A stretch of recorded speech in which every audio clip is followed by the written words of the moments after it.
Coordination des jeunes cadres volontaires pour le futur, CJCVF, Jeunesse Action Solidaire. 2020-2022. Voilà 2 ans que le mouvement activiste de la coordination des jeunes cadres volontaires pour le futur demeure actif, engagé pour la promotion des initiatives de développement durable ayant trait à la sauvegarde de l'environnement et du cadre de vie, la promotion des droits humains dus aux personnes vulnérables, notamment les femmes et les jeunes. Déjà en 2020, aussitôt après le lancement officiel de ces activités promotionnelles, la CJCVF initie une campagne de sensibilisation de masse pour prendre une part active à l'effort national de lutte contre la pandémie préjudiciable de coronavirus. Nous rester fidèles à travers notre ONG pour servir la nation guinéenne, Jeunesse Action Solidarité. Des dons en nature de fournitures scolaires ont été distribués dans la plupart des orphelinats et établissements scolaires. Toutes ces actions de bonne volonté s'ajoutent à un certain nombre d'actions militantes pour les droits humains. Disons qu'aujourd'hui, j'ai été orphelin de père et de mère depuis à l'enfance, raison pour laquelle on a pris l'initiative avec nos membres qui sont devant vous aussi. Ces dons sont composés des fournitures scolaires, des gommes, des ardoises, des sacs, du primaire, collège et aussi ceux de la maternelle. Autant d'actions de mérite à soutenir et accompagner pour la pérennité de l'initiative CJCVF. Le 22 mars 2022, première étape de la manifestation d'anniversaire, le lycée 2 octobre, avec la participation de tous les élèves et encadreurs de l'école. Suivons-en les temps forts. Sexuelle qui se passe par un contact forcé sans le consentement de l'un ou l'autre. Si je vois un adulte de 50 ans abuser d'une petite fille de 5 ans, où va ce monde? Tu ne dois pas forcer ta femme, c'est pas du tout bon. Si elle est fatiguée, elle est fatiguée. Si elle ne peut pas, elle ne peut pas.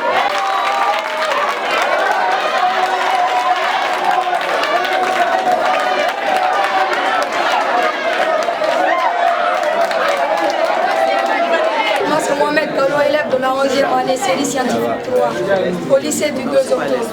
Bon, aujourd'hui, je suis là pour appuyer l'ONG de la coordination des jeunes cadres volontaires pour le futur. Dans le cadre de leur campagne de sensibilisation sur les méfaits de la nouvelle technologie sur l'éducation des enfants et les violences à l'égard de la jeune féminine. Mais moi, je vais essayer de vous généraliser la technologie. La technologie dans le cadre général, en s'éloignant un peu de ses méfaits sur l'éducation de l'enfant, nous remarquons que la technologie a des avantages, plusieurs avantages. Remarquons aujourd'hui, au moment où il y avait la Covid-19, au moment où les différents présidents dans les différents pays essayaient de se contacter, alors que la distanciation physique était au point, donc il fallait faire une vidéoconférence pour qu'ils puissent se consulter et voir comment faire pour éradiquer cette maladie dans le pays. Bon, en passant un peu, remarquons au Japon, à force de voir plusieurs séismes, qu'est-ce qu'ils ont mis en place aujourd'hui? Il y a des immeubles là-bas qui, sous leur soubassement, il y a des ressorts. Là, en cas de séisme, l'immeuble ne fera que pivoter. Là, on aura moins de dégâts, moins de morts, moins de blessés. Et des dégâts matériels seront tous réduits. Bon, dans ce cadre, on peut remarquer aussi que la technologie, bien qu'elle ait beaucoup d'avantages, mais elle a aussi des inconvénients.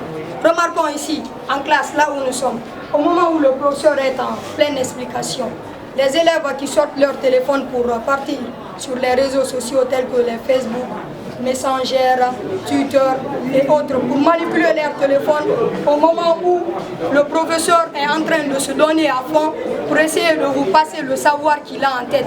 Mais ça, c'est pas bon ça. Ça décourage le professeur. Ça lui décourage vraiment. Alors, la technologie, il faut savoir comment l'utiliser. En tant qu'élève, on doit savoir comment utiliser la technologie pour avoir des avantages qui vont nous servir au long de tout notre parcours professionnel.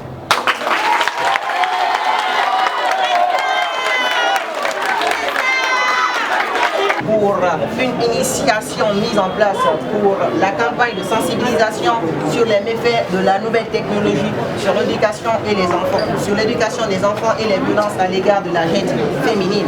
La femme, elle est fragile, elle est sensible. Moi personnellement, j'ai une frère, j'ai une soeur, j'ai des tantes, j'ai des cousines, j'ai des soeurs. Plein, mais on voit dans les rues de Conakry des filles ou femmes qui se font violer. À la fin, le gars, il se dit dans la tête, il a sa femme à la maison, mais il s'en fout de la femme qu'il a mariée. Il sort dehors pour violer des filles. Il se met dans la tête, ouais, la justice, elle n'existe pas. Si on m'accuse, je dis, c'est pas moi, je paye de l'argent. Est-ce que ça se doit dans ce beau pays-là, mesdames, mesdemoiselles et messieurs? Alors les mecs, moi personnellement, je suis un garçon. Hein. Je vais vous le dire franchement.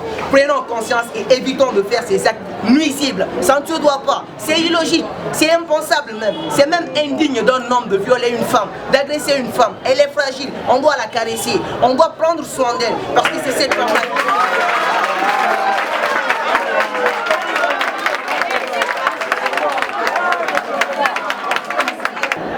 Je pense à l'avenir, c'est très important. Vous êtes l'avenir de ce pays. Nous, quand on étudiait, il n'y avait pas la technologie, mais tout, on a mis tout à votre disposition, au moins pour faire des recherches, afin de se préparer pour l'avenir. Votre présence va droit dans mon cœur. Et par rapport à cette visite, je souhaiterais à ce que votre ONG arrive à trouver, je ne sais pas, une position positive dans le cadre au niveau de l'éducation et que cette ONG arrive à monter jusqu'au niveau du point des élites. Dit 23 mars 2022. La journée du 23 mars a été consacrée entièrement à une conférence débat autour d'une thématique préoccupante, les méfaits des technologies sur l'éducation des enfants. Commandant de la gendarmerie nationale, directeur de la justice militaire, monsieur le directeur de la police nationale et de la protection civile, madame la directrice générale adjointe de l'OPROGE, madame la chef de cabinet du ministère de l'enseignement technique et de la formation professionnelle, son Excellence, membre du corps diplomatique et consulaire, madame la directrice adjointe générale de la Fondation Rugibaï, mesdames et messieurs les responsables des ONG, chers invités, la coordination des jeunes cadres volontaires pour le futur, sigle CESI-CBF, symbole Jeunesse Action Solidaire, pour vous remercier d'avoir accepté et d'honorer votre présence à cette cérémonie qui marque l'an 2 de notre ONG. C'est avec un grand plaisir que nous vous souhaitons la bienvenue. Sur des questions liées à la promotion des droits humains basées sur le genre ont été développées. Des films vidéo ont été projetés sur les activités de l'ONG et ses actions de développement. Nous ne sommes pas restés indemnes. Compte tenu de l'arrivée de Covid-19, nous avions mobilisé des fonds venant de tous les membres des ONG. Donc ce sont ces images-là que vous venez à peine de regarder, de suivre aussi. L'objectif des représentants du haut commandement de la gendarmerie nationale et directeur de la justice militaire. Je suis venu représenter le haut commandant de la gendarmerie nationale qui a un empêchement ce matin. Je vous remercie de me passer la parole. En attendant, je remercie beaucoup les conférenciers, les dames qui ont intervenu. C'est un sujet qui embrasse aussi aujourd'hui tout le monde entier, la technologie et le phénomène de violence faite aux femmes. Colonel commandant de groupement, donc pratiquement ce qu'il a dit, je suis David avec lui, et tout ce que je pouvais dire aux ONG, c'est d'informer les agents de sécurité de la commission des infractions sur tous les cas de viol. le conseiller a signalé, il y a des gens qui font ça un tabou. On dit que c'est ma famille, il ne faut pas déshonorer la famille, on va se limiter ici, c'est pas bon. D'ailleurs, le code de procédure pénale stipule que toute personne qui a connaissance d'une infraction doit informer soit les agents de sécurité ou le procureur de la République. Parce que si vous êtes auteur de la non-assistance d'une personne en danger, vous pouvez être poursuivi par la justice. Ils ont violé une personne, vous êtes au courant de ça, la famille veut taire la chose et vous connaissez, vous avez connaissance, vous pouvez informer les autorités. Parce que celle qui a été violée, elle peut mourir. Si par votre inaction, elle trouve la mort et qu'on se rend compte que vous étiez informé de l'action, vous pouvez être poursuivi. Donc c'est que je veux réitérer encore, informer les agents de sécurité de la commission des infractions, surtout sexuelles. Je vous remercie. Si on reçoit les dossiers, surtout les cas de VBG, par exemple le viol, directement on fait la réquisition au niveau de l'hôpital. Quand il vient, on fait la procédure, on émet à monsieur le procureur. On travaille, nous sommes les procédures. La suite, on revient au procureur. Le représentant du Conseil national de la transition. Pour parler au nom de l'ensemble des membres du CNT. Le CNT aujourd'hui, par sa composition, une fois que vous êtes dedans, il n'y a plus une question de corporation, c'est l'intérêt supérieur de la nation. C'est pourquoi, quand vous voyez les membres du CNT dans les activités désormais, ne les considérez pas comme étant venus d'une composante. Non, ce que vous allez voir qui est de pertinence, mais dans l'intérêt supérieur de la nation, faites des propositions, vous amenez. Nous sommes dans une transition aujourd'hui, c'est une phase exceptionnelle. Mais utilisons cette phase exceptionnelle pour que demain ou après-demain, que ce qui s'est passé avant ne se reprenne plus encore. À l'intérieur du pays, on ne le considère pas.